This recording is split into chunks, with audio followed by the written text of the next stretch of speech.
Maraming salamat sa kalihim ng ating DepEd, Secretary Sani Angara. Please, magsiupo po tayo.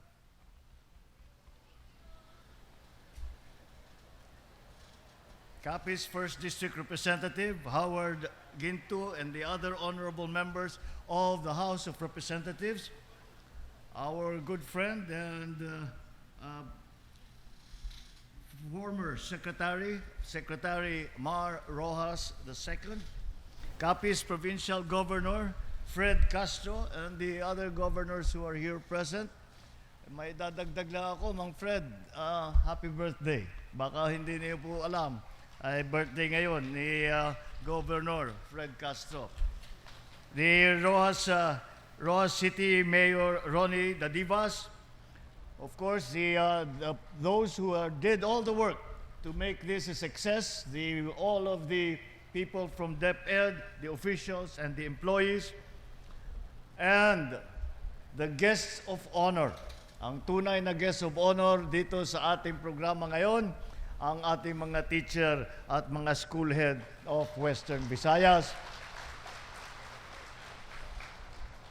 At babatiin ko rin ang aking First Lady Luis Araneta Marcos.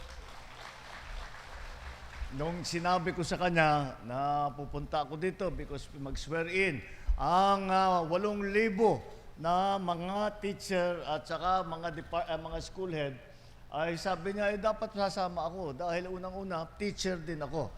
Ang Lisa has been teaching since 1995. So more than 30 years na, 31 years na nagtuturo ang aking First Lady.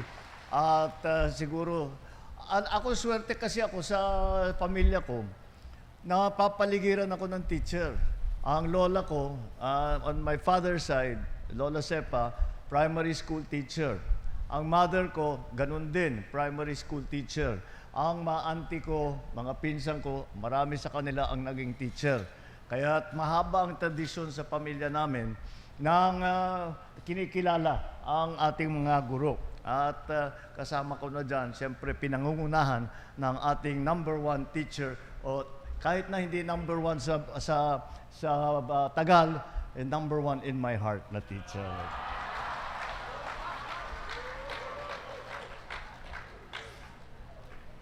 Hindi ko sinasabi yun dahil may atraso ako. Talagang I mean it. Aking mga kasamahan sa pamahalaan, distinguished guests, ladies and gentlemen, good morning, maayong adlaw sa inyo tanan. Maraming salamat sa napakainit na pagtanggap ninyo sa amin. Noong huling bisita ko rito, nag-abot kami ng tulong sa ating mga kababayan na Kapisnon.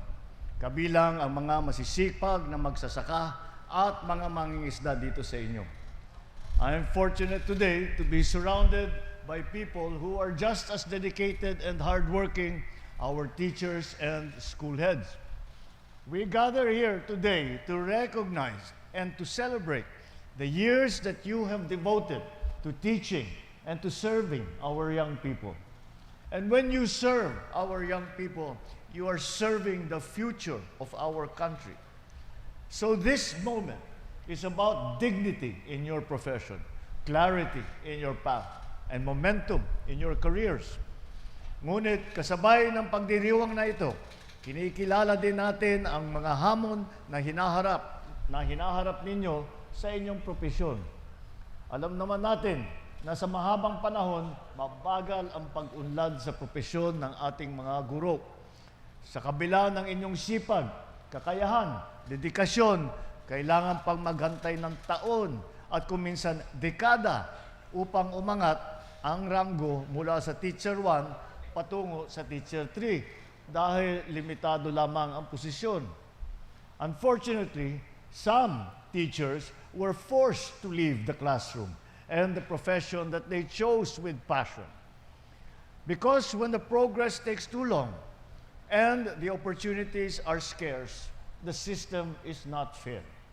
And that is what this administration immediately recognized that it had to be changed, so we took action to address it. One of the many recent efforts we have implemented is the expanded career progression system. This system defines clear career lines and offers two distinct pathways: classroom teaching and school administration.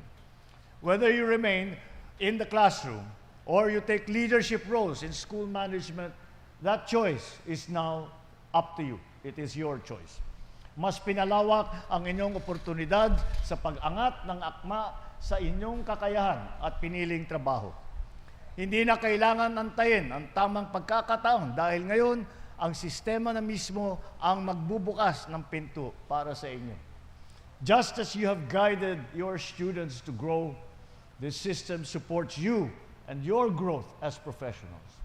Simula noong Agosto 2025 hanggang ngayon, halos 80,000 teacher, 79,230 teacher at school head sa buong bansa ay na-promote na sa ilalim nitong ECP system. Sa bilang na ito, mahigit 8,500 guro na mula naman dito sa Western Visayas. Kabilang dito ang 124 na guro na malapit na magre-retire pero nag-aantay pa rin ng kanilang promotion. Di pa rin ito natatapos. Dahil po, pinangako ko sa inyo ito nung aking SONA at kailangan natin ipatupad ang mga napakahalagang pangako na ating binigay sa inyo. Kaya sinabi ko, hindi na tayo papayag na merong guro na magre-retire ng Teacher 1 dahil hindi naman talaga tama yun. Meron pang kaming nakabinbin na promotion na kasalukuyan nating isinasakatuparan upang matiyak na walang guro na maiiwanan. Kasabay ng reformang ito, patuloy din natin pinapalakas ang suporta sa ating mga guro dahil sa napakaraming responsibilidad na nasa inyong mga kamay. Kaya naman binawasan natin ang inyong paperwork upang malaan ang inyong oras sa pagtuturo at hindi sa administrative work. Nagdagdag din tayo ng higit sa 61,500 teaching position mula 2022 hanggang 2025 upang mabawasan ang teaching load ng mga guro at mas matutukan ang bawat estudyante. Para sa school year 2025 to 2026, inilabas na ang 10,000 pisong teaching allowance bilang dagdag suporta pa sa inyong mga pangangailangan.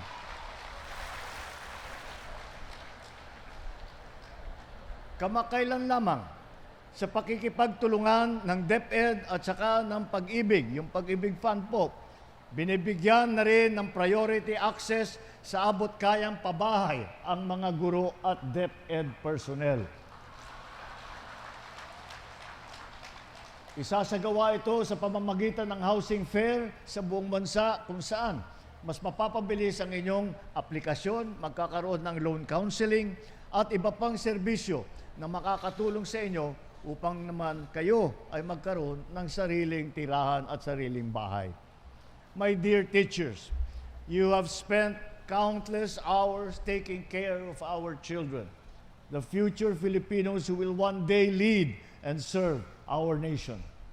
You have carried this responsibility with dedication, with patience, and with heart, going way beyond what is just expected of you.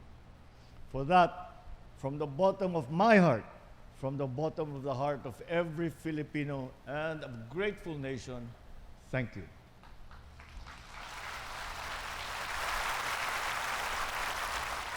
Asahan ninyo mga ma'am, mga sir, na ang inyong pamahalaan ay hindi titigil sa pagkilos upang matiyak na kayo ay naaalagaan, nabibigyan ng pagkakataong umunlad at kinikilala sa inyong serbisyo.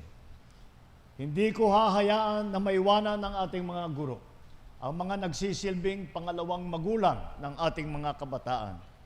And so as you have taken your oath today, carry with you both your personal duties and the noble duty of being the builders of our nation's future.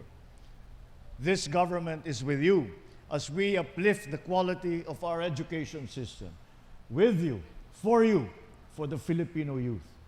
Madamo gid salamat sa inyong tanan. Mabuhay ang ating mga guro, mabuhay ang bagong Pilipinas.